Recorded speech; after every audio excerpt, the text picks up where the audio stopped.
Floyd left a mark on many communities you can still see today. In some towns, there are vacant lots and empty buildings where once there were homes and businesses.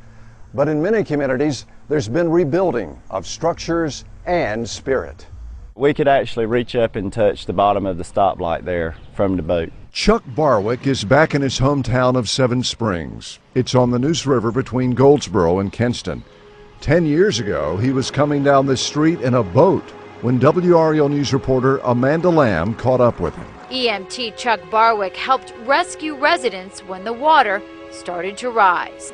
The people were my family and were my friends, and knowing that they were getting ready to lose something that they had spent majority of their life trying to get, it really does something to you. That was probably the worst feeling during the whole thing, is to watch my family and friends go through that loss. Barwick does have one positive memory of the flood. The community pulling together to help others. But some people left the community after that. You know, to drive down a street 10 years later and see where, you know, somebody used to live that was put out of place because of a flood, of a natural disaster, then, you know, yeah, I don't think the town will ever fully recover from that.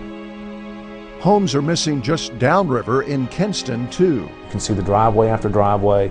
There were people's homes and communities that just aren't there anymore. So that's something we're still, I think, adjusting to and working through. Floyd's floodwaters covered Highway 70, inundated dozens of businesses and 700 homes. I look back today and say, I just can't believe that these areas in Kinston went underwater. It's just hard to imagine it. Floodwaters also covered Kinston's Peachtree wastewater treatment plant, shutting it down and washing raw sewage into the water. But a decade after the city's darkest hour, there's a brighter day.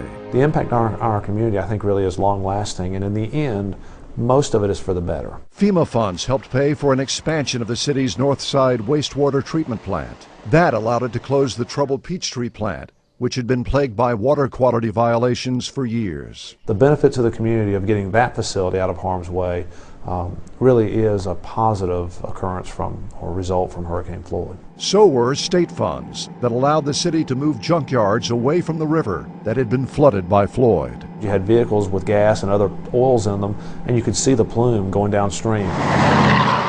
The city has restricted new commercial and residential development in the floodplain, and most of the city's flooded-out residents took advantage of a FEMA buyout program and state funds to relocate to higher ground. Most of them are in homes that are as good or better as what they lived in before. Recreational areas are being developed where the homes once stood. We still have some things to work through for the next big flood, but it'll be a lot less impact on the community. Let's go right here. Harvey Suggs Hog Farm is on the Neuse River just outside of Kinston. Hurricane Floyd spared his farm, but not the floodwaters that started rushing in the next day. The water continued to come up, and we would run out of room in our houses, and we knew it wasn't going to get any better for several days. Suggs rounded up 30 people in 2 boats. They loaded the hogs onto the boats and took them to higher ground. It was an all-day deal. I mean, everybody worked to save the hogs.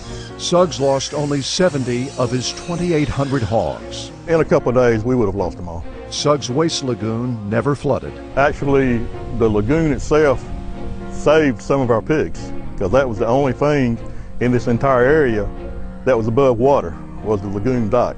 Suggs was back in business in about 5 weeks. I feel confident in saying if we see another storm coming like that, we're going to be moving hogs before it hits. Up in Tarboro, jeweler Rex Browning was back at work the day after Floyd hit.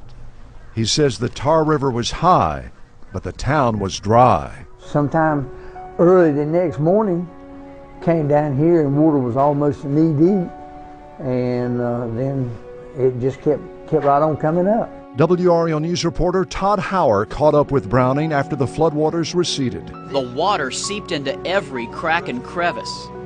This water, rust, in gold. Family treasures ruined, and a business Rex Browning has treasured for 42 years, all but gone. Starting all over again? Yeah. No, was hoping not. But Browning did start over. It wasn't easy. Everything I'd ever made, I put in here. So what I had, a lot of it was gone. Since Browning's store wasn't in the floodplain, he had no flood insurance. Still, he managed to renovate his store and reopen 2.5 months later. 10 years later, it's still not the same. Every day I reach over to get a tool that I used to have that isn't there anymore. So you do it little by little, day by day. Still moving forward, but still unable to shake one vivid memory. Seeing what you worked for all these years and seeing it on the street as trash. It's important to remember these disasters. Upriver in Rocky Mount, the National Weather Service erected a sign last May showing where the Tar River's floodwaters crested on September the 17th, 1999, at nearly 33 feet. That is nearly 18 feet above flood stage. It was an absolute shock. Former Mayor Fred Turnage says nearly 25% of the city was underwater. We had hundreds, maybe thousands of people who needed help. They were frankly scared, very terrified by what had happened. Turnage says the city's emergency response teams were overwhelmed. We were not tremendously prepared by any means. We had never experienced anything of this magnitude. Our response was amazingly good considering how unprepared we might have been. I think I might lose the second floor too. The floodwaters destroyed or damaged about 3,000 homes. Dozens of businesses were flooded too. Among them, the businesses inside Terrytown Mall, a Rocky Mount landmark that was the second oldest mall in North Carolina. The city lost all of its cultural arts centers, its community center, its largest park, several ball fields, and its 2 pools. There was a lot of confusion, a lot of fright, and it took a while to kind of reassure people, look, we can beat this thing. Come in and help them out and get a smile on their face. Turnage says people gained confidence when a flood of help arrived. It's like having angels. Federal and state agencies, as well as hundreds of volunteers, descended on Rocky Mount. People helped each other, too. What was our worst moment, maybe in our history, turned out to be maybe one of our best moments in terms of a community coming together, caring about one another. FEMA bought out more than 400 homes, moving their residents out of the floodplain. Parks and greenways have replaced many of them.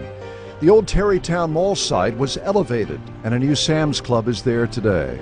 And the city has restored or replaced all of the cultural and recreational facilities it lost in the flood. Turnage says thanks to Floyd, they're better than they were before. And so is Rocky Mount. I think in a sense we have a better feeling of community because of what we went through. Next, after Floyd, a town fights for its identity. FEMA wanted to come in and just bow out the area and just move everybody out.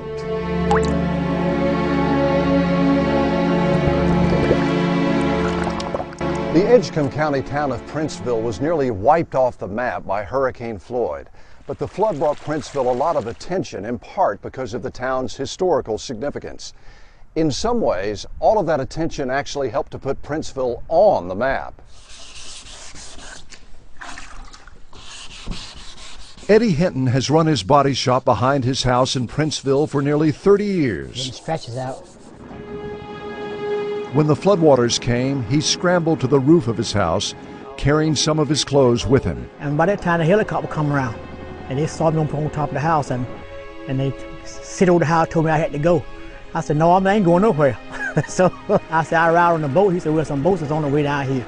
I said, I get on the boat, but I said, I'm not getting on that helicopter. The truck stop was almost covered with water. We had truckers that had parked their trucks out there, and those trucks were completely covered with water, you know. So that was a lot of water. Princeville was underwater for more than a week. In some places it was 24 feet. Nearly 700 homes were destroyed or damaged.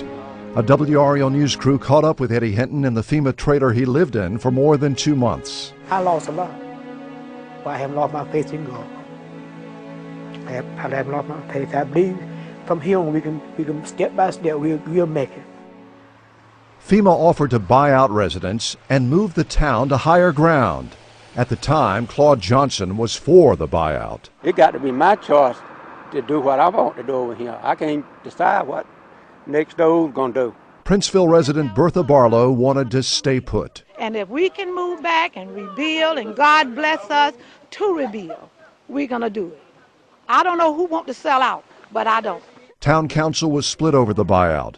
Mayor Delia Perkins cast the deciding vote to reject it and rebuild Princeville. I think the main fact was that this was a place of heritage and that the majority of people wanted to stay. Freed slaves founded Princeville. It was the first town chartered by blacks in the nation. That got national attention because Floyd got national media coverage. It instilled a new sense of pride among many Princeville residents. This is our home. That's where we've been all our life, is here in Princeville. And it's just our home. Bertha Barlow has a new home in her old town. She says if it were anywhere else, it wouldn't be Princeville. I'm glad they made the right decision. FEMA gave Princeville residents $26 million to help rebuild, an average of about $13,000 per person. The town got $1.5 million. It built a new town hall and is shoring up its dike. New housing standards are also in place, and home values have increased. Through it all, I think the town of Princeville is much better than it was. But there are still abandoned buildings in town, and not everyone is better off. Claude Johnson says he couldn't afford to rebuild his house in Princeville. The money that FEMA gave me and my wife, it wasn't enough to even get the house started. Now the Johnsons are struggling to make payments on a new house in Tarboro. I don't believe in giving up. I don't. Eddie Hinton is in the same boat. The house Floyd destroyed was paid for, and he was debt-free. Now he's got a mortgage on a new home. More debt than I ever been in my life. I'll never pay for that house. I won't ever be able to enjoy it. It's a free house, because it won't be free. And neither is he. He was about to retire when Floyd hit. Now at 72, he has to keep working to make his house payments. It's not easy. Not easy. Well, I got to hang in here. Next, how better prepared are we for the next Floyd? I believe North Carolina is the leader in the nation of depicting where risk really is for flooding.